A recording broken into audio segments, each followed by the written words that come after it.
everybody. We're going to do Stamp Club from home today. We're using Gina K's Time to Celebrate stamp set.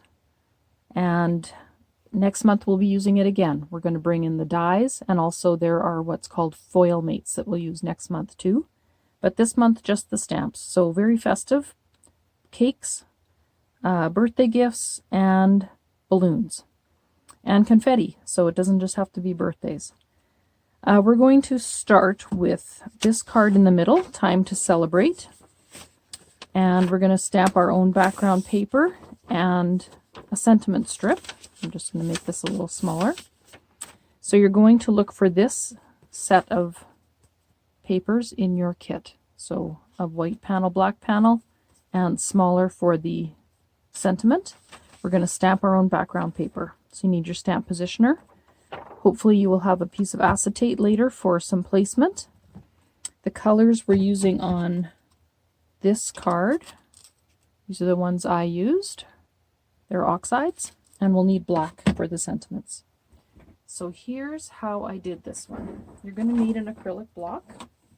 I did still keep my paper in the MISTI just so it had a good landing spot. And I put the confetti stamp onto a block. And I found you could really snuggle the stamp in close to get good coverage. And I didn't do like all the blue and then all the red because I was worried about ending up with a hole somewhere. These are not the colors. These are the colors for another card. This one I used peacock feathers, picked raspberry, and spiced marmalade. Sorry about that. I had them pulled for the ones at the actual top of the instructions. It wouldn't matter. You can make these with whatever colors you like, of course. So here's how I did this. This is just held in here so it has, actually I can move it to the center because I'm going to stamp some of these off the edge. And you don't want to start at an edge because you want to make sure your center is nicely filled in. You want to turn your stamp as you go. And I just have my stamp chamois here to wipe off in between. So now I can do a couple of blues because they're going to be separated.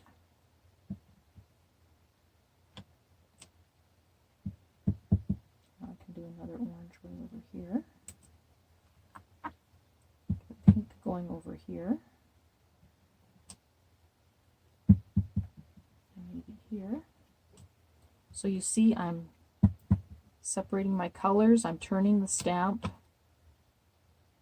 going right to the edges.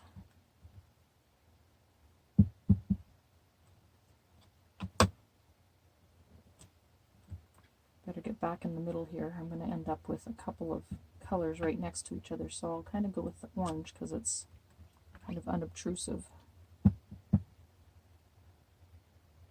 If you end up with a spot that you don't like very well, that's a good place to put your sentiment. This would also be a fun card if you had some little brads or colored sequins or some kind of embellishment that you would like to scatter in. That would be super cute on this card.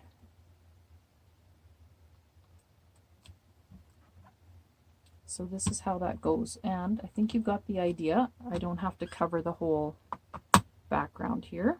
You would just continue. Then we're going to pop in the sentiment strip. I used Time to Celebrate. You could even use this for an invitation.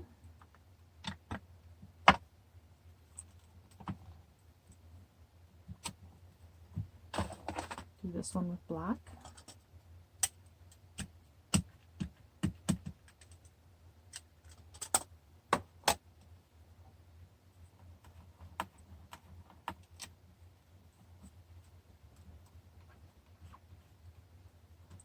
And then you can just take your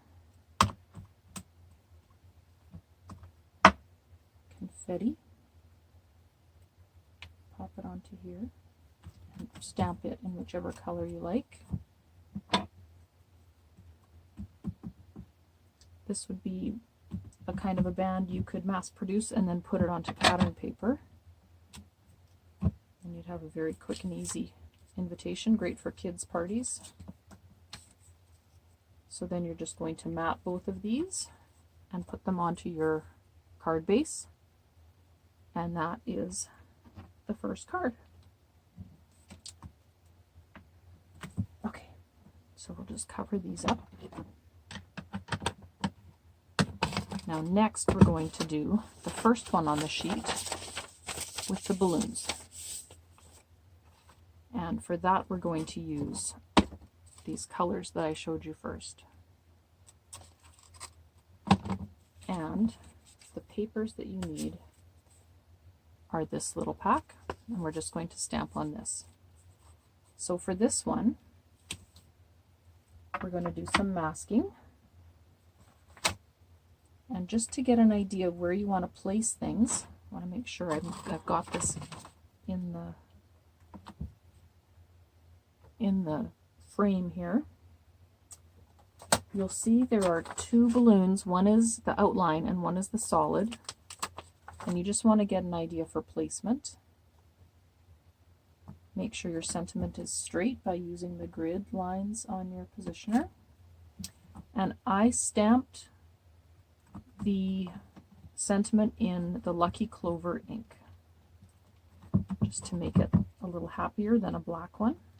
We do a lot of black sentiments. I thought this would be kind of a big block of black on the card if we did that.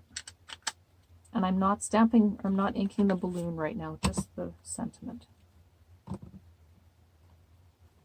So there we go.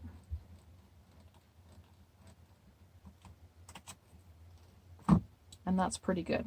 I'm not going to ink it again. So I'm going to take that off, and you'll see on the card that the balloon strings are not going to cross over the sentiment. So later we're going to mask that. I'm just going to slip off my jacket. So next I'm going to stamp the outlines of the balloons. So I've got the first one in the middle set up here. I'm going to stamp that with black.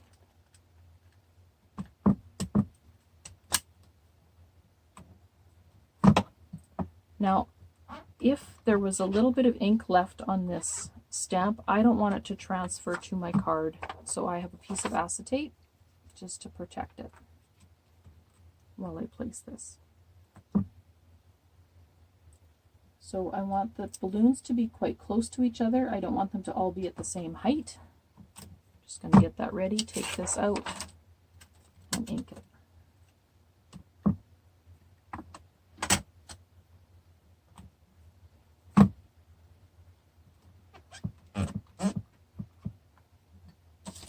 I'll do that one more time.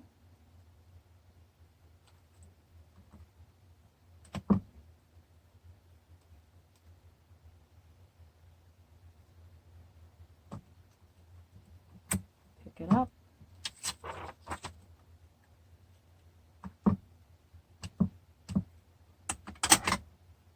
And ink that. There we go.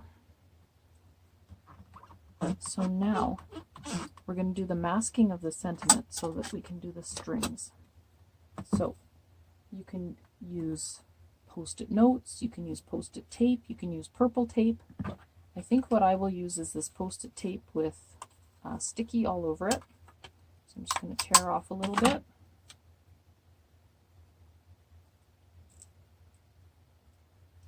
Just barely long enough, I think. And I'll do a little bit longer piece to cover the rest there. Just like that. Okay, so whatever you have to cover that up. And then we're going to put the strings down. And what we found in the first class that we actually had in person was this straight string is very hard to place when you just lay it on the paper. It is a little easier if you lay it onto acetate. So just try to get it up near the bottom of the balloon. If it's not perfect, you can fill it in with a black pen later. And I think I will lay on one of the curved ones at the same time, just like so.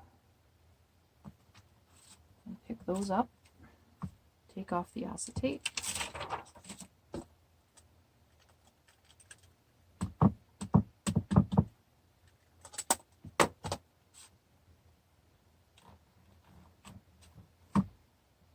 Go. And I think I might try something a little different. Because this one is so curved and it's the same curve as that, I just want to see if I can get this straight one to curve a little differently for our third string. So if I just lay it on here and give it a little swing like that. Let's try it out. Just shake things up a little bit. That's one of the advantages of these clear stamps. There we go. I'm just going to check that everything's still recording.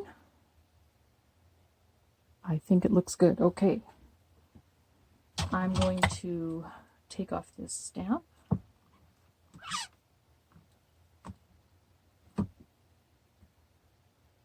And I'm going to carefully pick up this mask.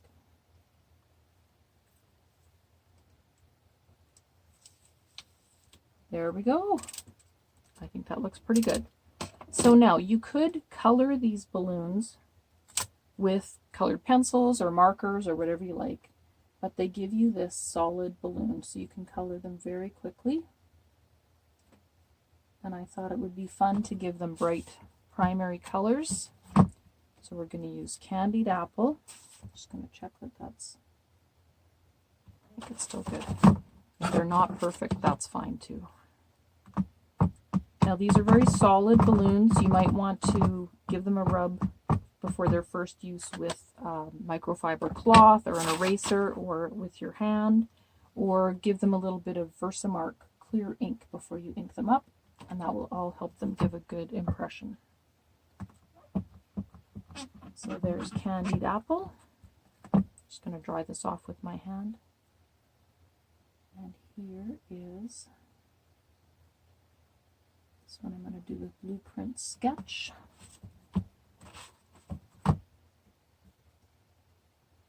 Oh, apparently I didn't pull out Blueprint Sketch, but I have Salty Ocean. I'll just use that one. That's a nice blue also.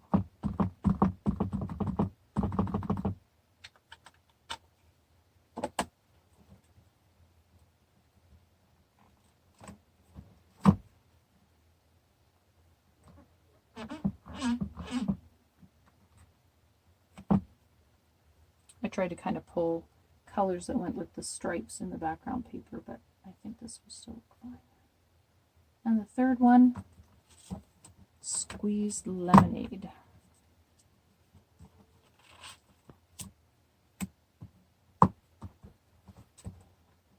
Oh, and that shifted on me.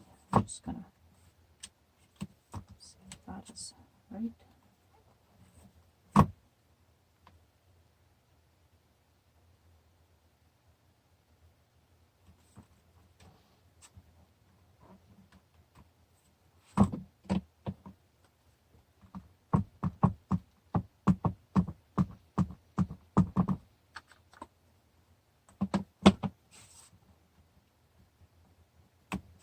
There we go. Squeezed Lemonade, 3 happy balloons. Just be careful, the ink is still a little bit wet. That's going to go on a black mat and onto the stripes and then onto your card base. So that is the next card. Then we will move to the third card, which was a very colorful card for me, a bit outside of my comfort zone. We'll start with the oval, where we do most of the stamping. So this one, I do have a sticky grid. It's not as sticky as it used to be. I'm also going to use a magnet. Normally, I would keep the window that this oval came out of. but I didn't make the kits, so I'm sorry I didn't get to save those ovals for you. What I'm going to do is just plan out my space here because we want to fit the sentiment and the cake.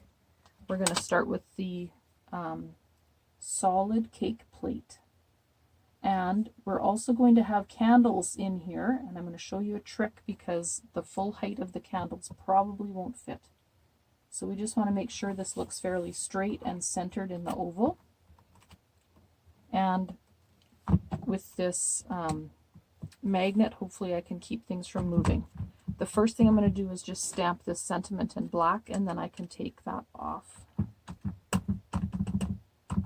then we'll stamp the cake. Oh, I've got a problem there because I've got the cake stamp on.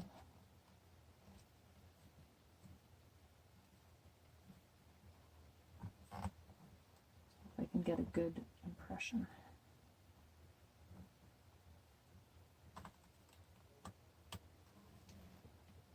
Pretty good. I'm happy. So then I can take this off.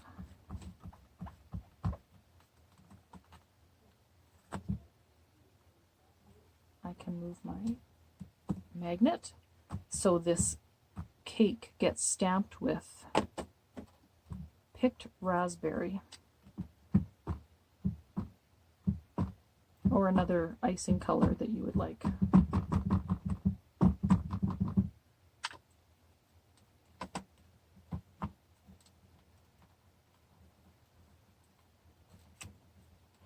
Oh, and a little corner there.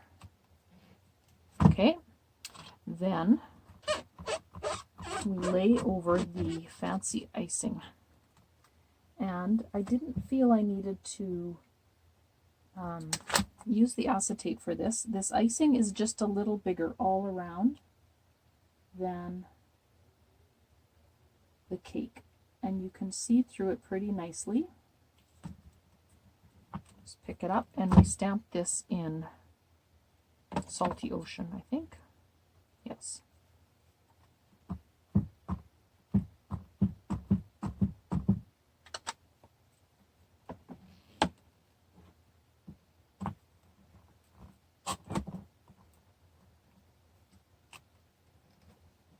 Pretty good. So I need a little more at the bottom there. Trying to not have to repeatedly stamp this just in case I'm getting any movement of my oval, but so far so good. So now you'll see when you lay the candles on here that they might be just burning the bottom of your sentiment. So we're going to do a little masking again. So take some purple tape or post-it tape and just line that up with the top of your cake, and that way you can shorten your candles.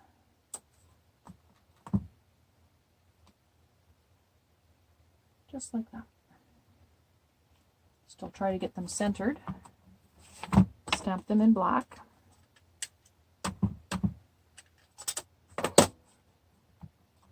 There we go.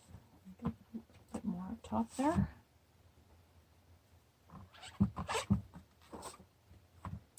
Now you could color a little bit of yellow into the flames, but they do give you a tiny flame stamp. So you can just pop that in. So I think those candles would be cute if you wanted to make like a little flame border on a card too. And then having these little flames would make things go quickly. You could just add a little bit of color with a marker to the candles.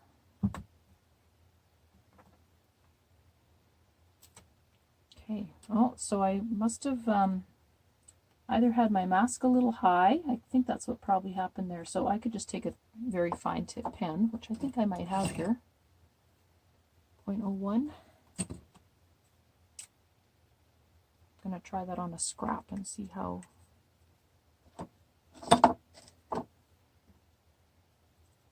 Oh, it's pretty skinny. I'm just going to hand bomb it right here.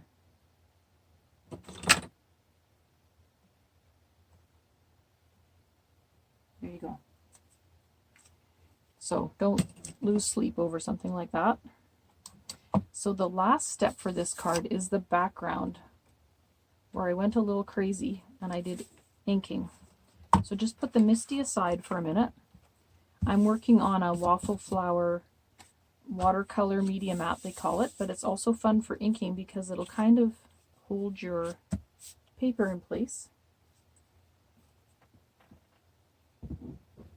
I don't show off my craft room because it is totally full of crap. It is kind of embarrassing, but I do have a space to work in, so here we are. So here I've got a yellow, and what did I use? Picked raspberry, squeezed lemonade, and salty ocean. So I'm going to start with yellow.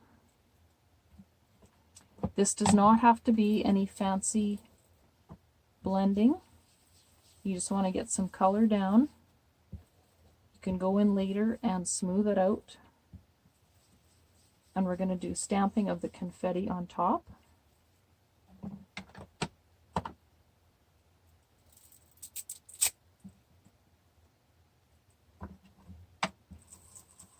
I picked these colors because I knew they would blend nicely in between, that the pink and the yellow would give us a nice orangish color, and the blue and the yellow would give us green, and where the pink touches the blue, it would give us a purpley color.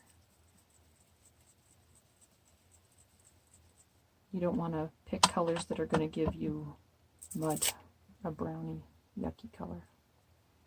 If you pick like oranges and blues together, reds and greens together, that's what's going to happen because they're across from each other on the color wheel. So you want to pick colors that play nicely together. So now I'm just going to smooth out these joins. And remember on this card that the middle section is going to have that great big oval on it, so I'm concentrating on my outer edges.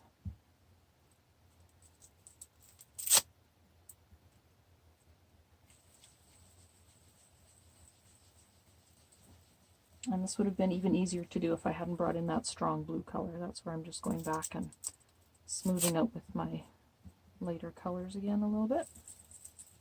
There we go. And if I just lay that over, you can see that that's going to look fine. Just going to wipe off my fingers. And then we're just going to stamp that confetti stamp again onto this panel. And I think I can just be brave and do that with an acrylic block on here.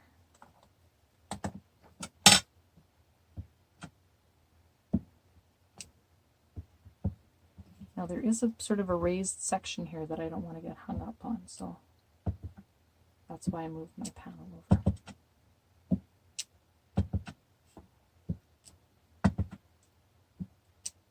My inking is a little bit wet, so the stamping ink is looking quite wet. Just do one there, and I need one more. Do one down here. And I can kind of lay this over and see if I'm missing anything drastic.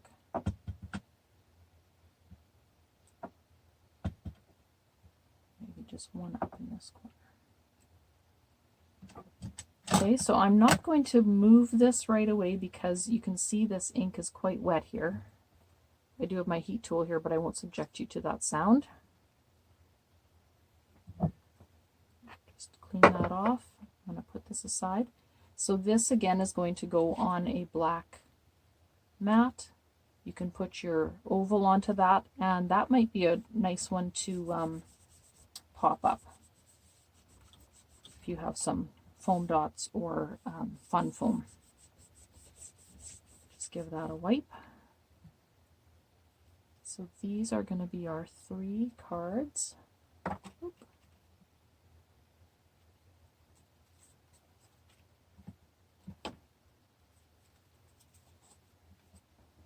Just make sure we can see them. I think so. And I can give you a preview of next month when we bring in the dies.